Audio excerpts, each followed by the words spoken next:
So we have an update on the kitchen. It's coming along, and someone installed the range hood, and I'm just curious if y'all have as much attention to detail as I do, and I'm hoping you do, and that's why you follow this channel. So I want to point out a couple of things, and one of the first things I want to point out is when we're dealing with all the different heights here, it all really drove off of this farm apron sink and this casement window. And the idea was to make this opening as large as possible and to have a nice clean look, and to have this countertop be zero sight line to the casement window. That drove all of the at-finish floors, all the plumbing, most of the electrical, etc. Then to get the countertop height as close to the range height as possible. And I think I'm within, I don't know, a quarter inch. And that's because we put the range on rollers so that we can clean back there. And one thing I have to do still is put the recessed 220 volt box in the wall so that this tucks up nice and tight, and then that will tighten up this detail. So we're about, what's that, about an inch and a half, inch and a quarter, and then an inch. So probably an inch in and then an inch in, and we'll have a nice clean line here once I put it's hitting on the 220 plug. So I just have to install a recessed 220 box, which we just wanted to move on, and I'll get back to it. So when I look at this, there's a lot of things that we took into account, and everything from the at-finish floors to the soffit. And of course, when you frame it out, it's gonna change in the end, but a lot of this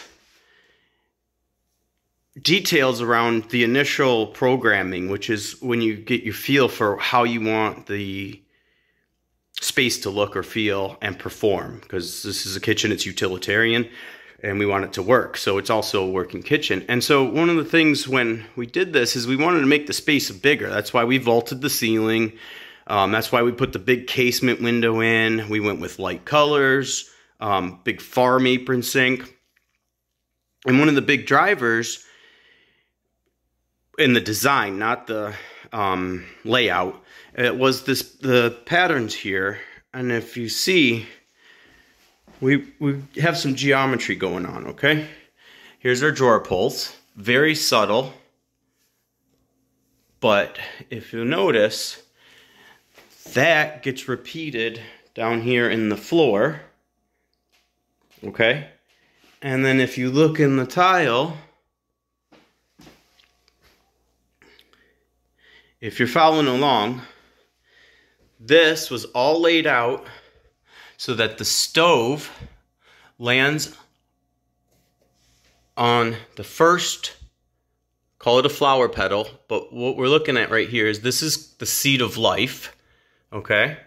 You're gonna have to go check out Sacred Geometry because this isn't about that right now, but that's how this kitchen's designed. And so we have here, let's say this flower pattern is the Sacred Geometry, okay? Go check that out, get back to me. But that Sacred Geometry then creates a hexagon. See it?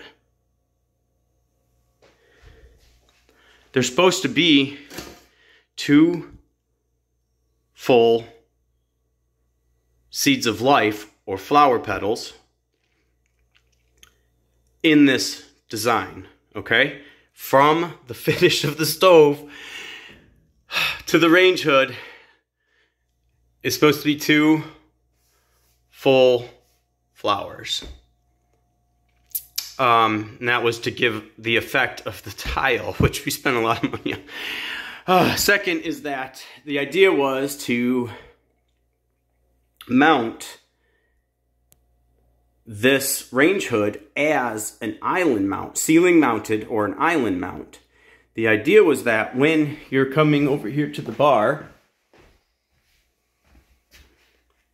you would see this, and this tile, you would see 1, 2, and see that pattern that flows, and it kind of messes with your eyes a little bit. Well, there would be 2 there, then the range hood comes up, and then it's a nice, clean, even break. And then what you have is this, where you see they patched my vent right here. The idea was to have the ceiling mount come down so that you could see through it and you could see these tiles, so that the pattern would continue through the kitchen. That way it would make it feel very open and airy, and also practicality-wise, it's easier to clean the tile. And what's the point of having all this nice tile if you cover it up with this ugly hood, right? Okay. So on top of that, now we have these fixtures. These fixtures are adjustable, and they're fixtures, so they can be changed out whenever, at a whim.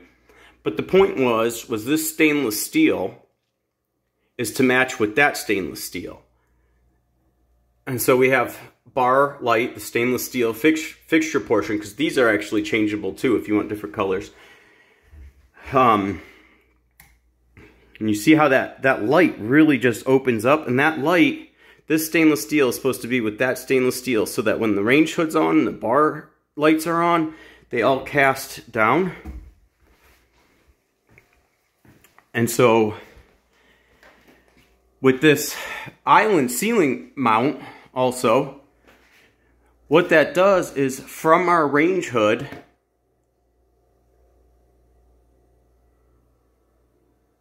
our range hood would be out an extra 2 3/4 inches, which if it's an extra 2 3/4 inches, it actually covers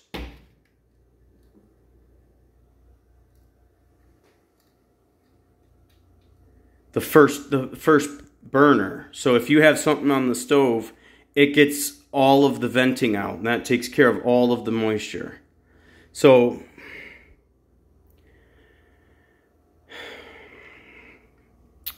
I don't know. Do I worry about it? It worries me. I don't know why people don't think like this.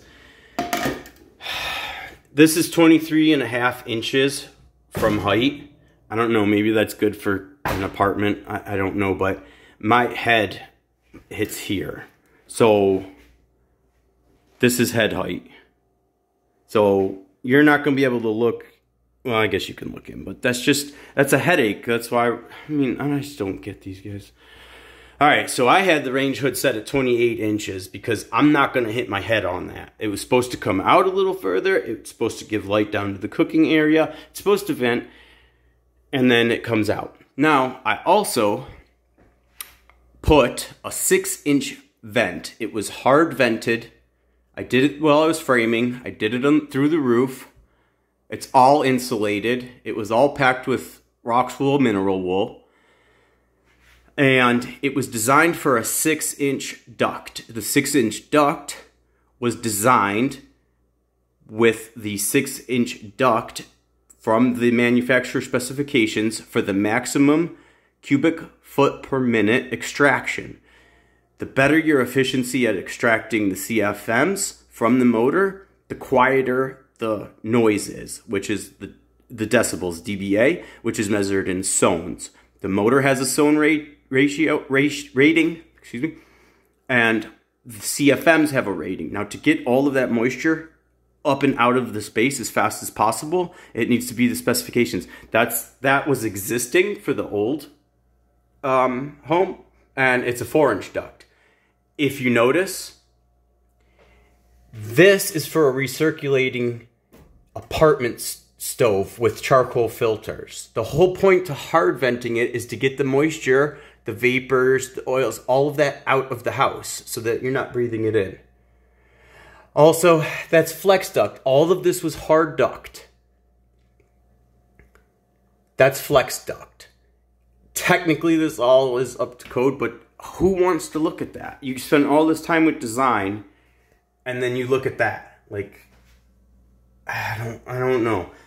All of this, I mean, look at this line right here to this line right here. I mean, look, I don't know. I hit it dead on.